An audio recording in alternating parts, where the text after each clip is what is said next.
She woke up screaming. That's what I remember the most. That's what broke my heart. That's what forced me to go on the journey that changed everything in my life and the life of thousands of men and women around the world who learned what I'm about to teach you right now. The moment my beautiful, badass wife Tara, a woman who could take down a perp twice her size with nothing but a nightstick, who was the meanest power forward on our college basketball team, and who could shut up anyone stupid enough to give her lip with nothing but her cop stare, woke up in a cold sweat, her jaw clenched so tight I thought she would break her teeth. And then she screamed so loud I heard ringing in my ear like I was at a heavy metal concert. What happened next is what tore my world apart. What almost destroyed our marriage. What almost led my beautiful, amazing, tough wife to do the unthinkable and take her own life.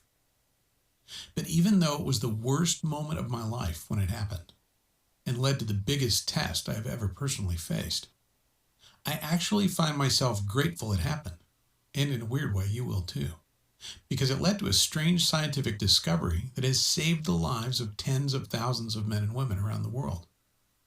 A strange scientific discovery that healed my wife's broken body when every doctor and expensive specialist had shaken their heads at us and told us to give up.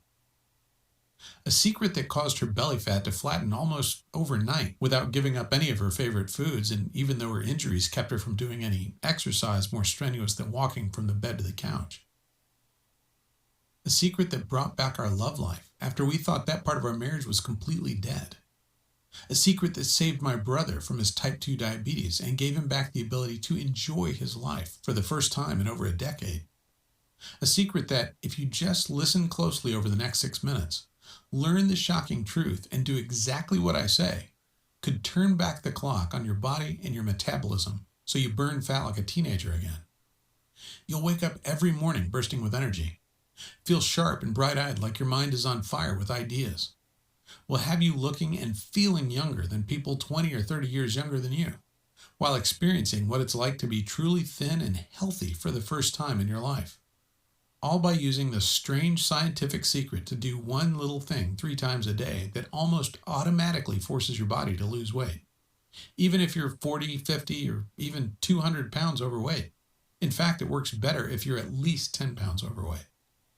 Even if you simply don't have the time to exercise, or simply don't like exercise, this strange scientific secret doesn't involve doing anything more difficult than visiting your grocery store. Even if you feel like you simply can't give up your favorite sweets and comfort foods and have failed at diet after diet before, which was definitely not your fault.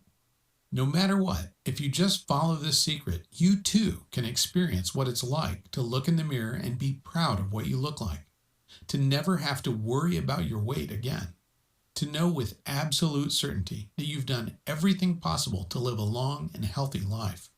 Oh, and by the way, whatever you're thinking the secret is right now, I promise you, you're wrong.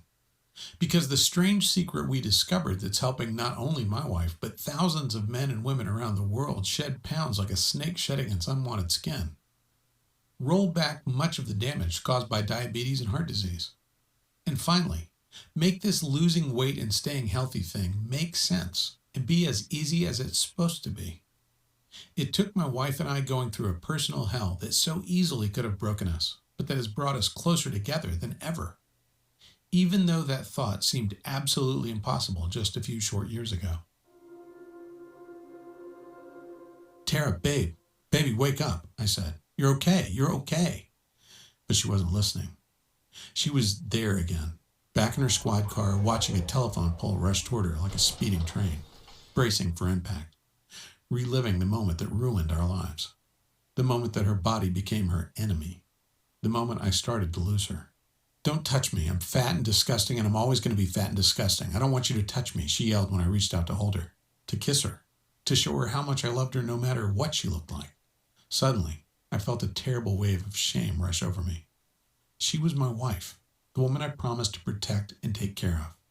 And seeing her laying there in agonizing pain and frustration, I felt powerless and weak and useless in a way that I never thought possible. It took over an hour for her to calm down enough to go back to sleep. An hour of tears and self-loathing and hopelessness and grabbing hold of the belly fat she hated so much. Tara had been an athlete her whole life. It was one of the things that made me fall in love with her. how physical and fearless and fit she was, with a body that made her look more like a model than a cop. But since the accident, since the broken bones and the battered spine and the constant, terrible, crippling back pain took away every sort of activity she loved so much, everything had changed. It had been years since the crash. Years of watching the woman I loved struggle and suffer and give up hope. Years of watching her sink deeper and deeper into despair as she kept gaining weight no matter how hard she tried not to. Years of feeling so helpless as my happy, healthy wife became someone else, someone I didn't recognize, someone I'm not even sure wanted to keep living. And now, in her 40s, it's like the battle was lost. The weight just kept coming until she had 196 on her 5'11 frame. And the woman who used to face every challenge with a smile seemed to have given up. You have to lose weight, Tara, the doctor had said in a patronizing voice, like he was explaining why being overweight was bad to a 5-year-old.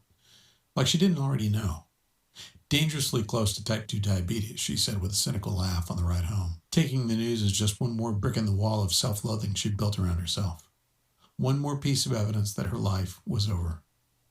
Just a few days earlier, she'd been talking to our daughter about the perfect high school graduation day. Now she was joking about not even living to see it, even though it was 2 years away.